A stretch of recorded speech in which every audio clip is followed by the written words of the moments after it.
표고현 미술관을 가서 보니까 미술정보센터가 있더라고. 딱 두드리니까 해외 미술도 정보를 볼 수도 있고, 표고현 미술관의 작가들에 대한 모든 것을 입력을 하면은 상세한 정보를 볼 수 있는 걸 보고 우리 미술정보센터를 만드는 걸로 했습니다. 그 당시에 미술정보센터 만들자니까 무슨 도서 자료실도 있는데 왜 또 만듭니까 하는 분도 있기는 했지만 이건 완전 다른 거예요.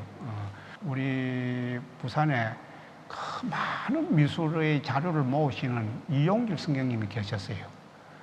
그분을 집을 가보니까 전포동이었는데 그 좁은 집에 다락이고 계단이고 팜프렛이라든지 전시의 여러 가지 기록들을 그래서 선생님하고 의논해서 그 자료를 우리가 지금 받아온 겁니다.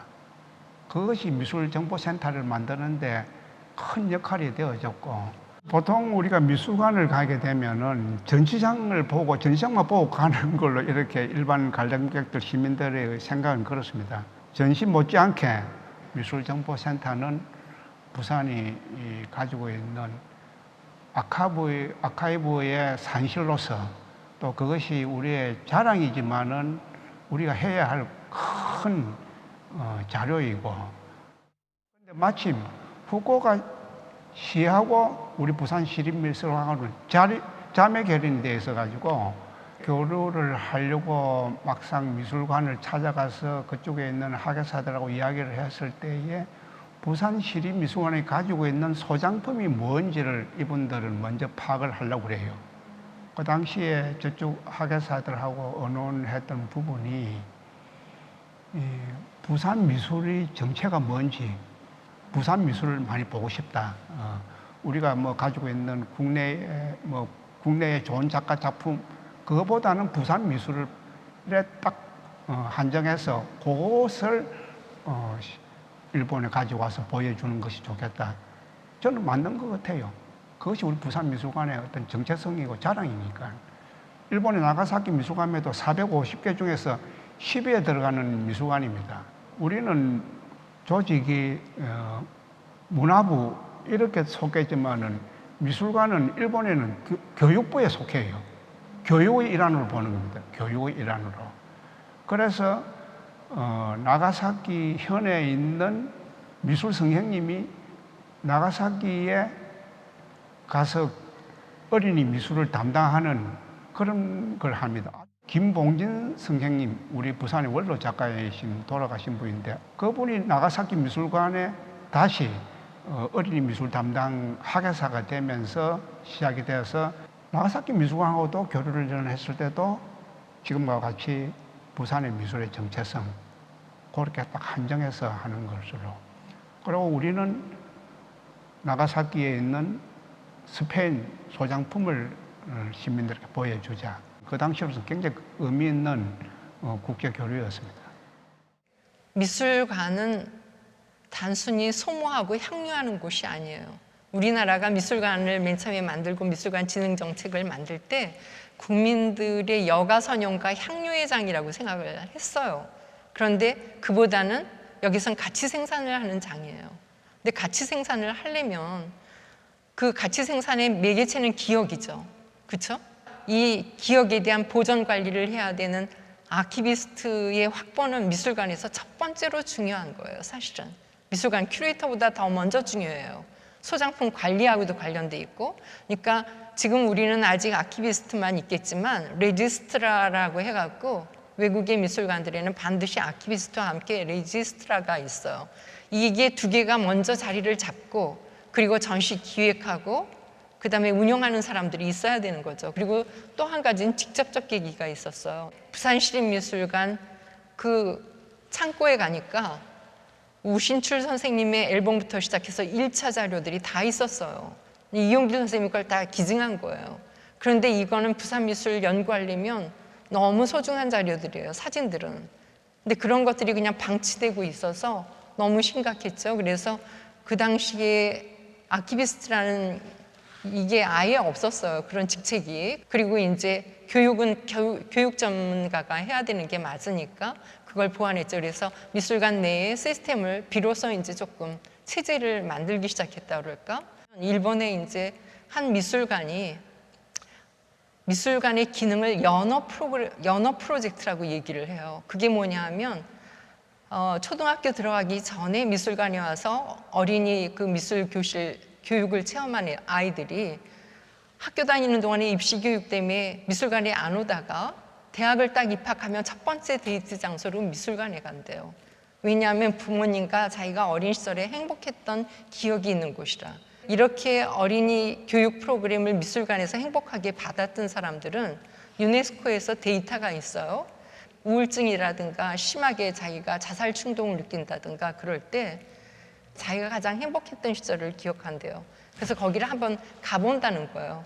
그런데 거기 가서 리마인드 하면서 자기를 치유하면서 다시 이제 삶에 대한 욕구를 분무질할 수 있는 그 역할을 미술관이나 또는 박물관이나 이런 어린이 프로그램들이 한다는 데이터가 있어요. 근데 우리 부산시립미술관은 그런 과제를 아마 수행해야 되지 않을까 그렇게 생각했고 나는 생각하겠죠.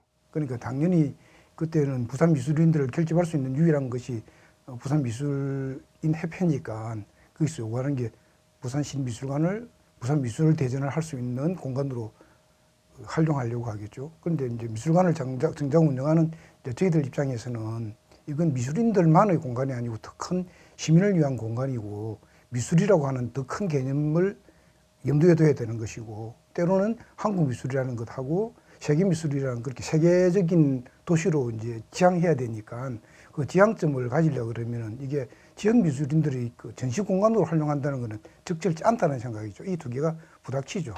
그래서 이제 처음에는 그 주장이 그렇게 부당한 것은 아니죠. 평생을 부산이라는 지역에서 작품 활동을 해왔는데 미술관이 생겼으니까 그 작가들, 지나간 작가, 잊혀져 버릴 수도 있긴 하지만 그 작가들이 작품들을 어쨌든 그걸 이제 시민들에게 보여주는 것이 굉장히 자부심이 있는 일이고 적어도 이 도시에서 살아가는 이유, 미술을 하면서 살아가는 이유가 생길 수 있잖아요. 그럼 이들을 위해서는 어떻게 할 거냐면, 용두산 미술관,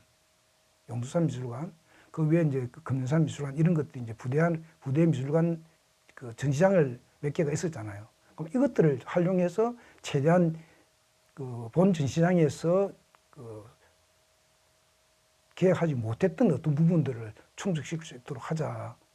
그래서 이제 부대 그 전시장을 활용했던 것들의 그 필연성이 있는 것들이죠. 그냥 거기에 뭐 공간이 있어서 했다 이렇게 생각해서는 안 되죠. 그 공간을 어떻게 활용할 것인가. 그런 것들을 이제 어떤 식으로 수용할 것인가. 그래서 저는 하룻강아지 법무서인 줄 모르고 오자마자 일성을 부산 미협전을 부산시립미술관에서 안 하는 걸로 선언을 한 거예요. 그래서 그걸로 도전을 엄청나게 받았죠. 미협전을 안 하는 건 미술관의 전문성을 위한 거였고 그런데 그 과정에서 제가 터득한 게 있었어요. 부산 미술관의 의미는 부산 미술인들의 욕구의 실현이었다라고 했잖아요. 그러니까 내가 처음부터 그걸 인식했었으면 방식을 좀 바꿨을 텐데 근데 그때 제가 이제 느낀 거는 뭐였냐면 부산 미협의 회원으로 있는 작가들이 작가로서 사는 것이 사회 구성원으로서의 최고의 프라이드이고 이 사람들의 존재의 의미인 거예요. 한 가장으로서나 또는 모든 인격적 존재로서의. 그런데 그걸 미술관에서 이 전시를 안 한다는 건 그 이상의 어떤 해결을 해야 될 과제가 있다고 생각했죠. 그 당시에 미협 회원들한테 얘기했어요.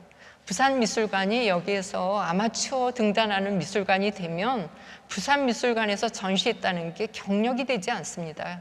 그것이 자기의 업그레이드 하는데 아무 가치 생산에 도움이 안 됩니다. 그래서 시장님한테 건의를 했어요. 이분들이 24시간 전시를 하고 거기서 작품도 판매할 수 있는 전용 공간을 하나 만들어주시면 좋을 것 같습니다.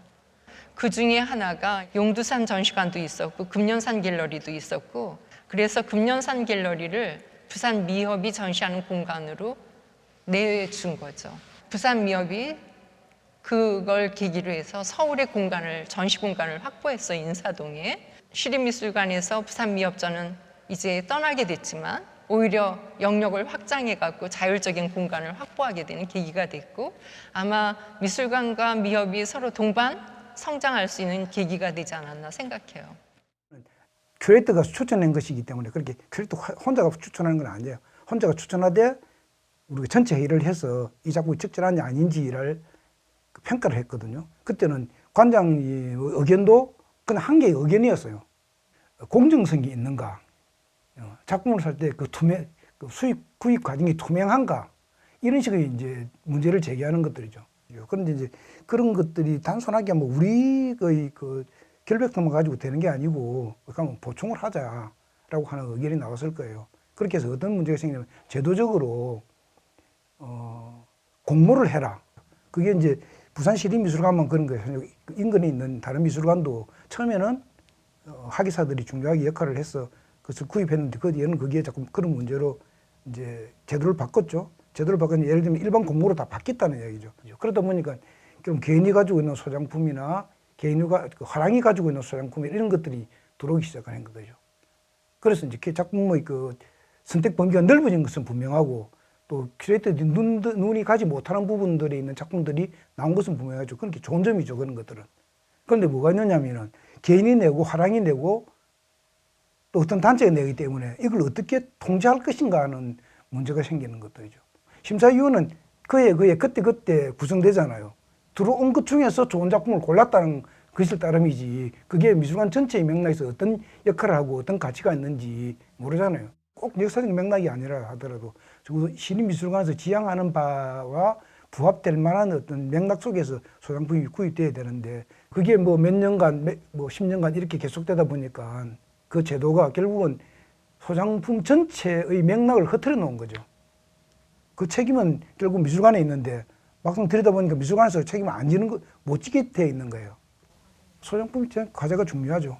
미술관에서는 그런 욕구들 사이, 그런 그 압력 사이에서 어떻게 좋은 작품을 구입해 놓을 것인지, 구입할 것인지, 그러니까 어떤 맥락을 만들 것인지가 굉장히 중요하죠. 그래서 그런 것들이 일반 시민들이나 미술인들이나 미술 관계에 있는 사람들도 그런 그 이해가 있어야 될 것 같아요.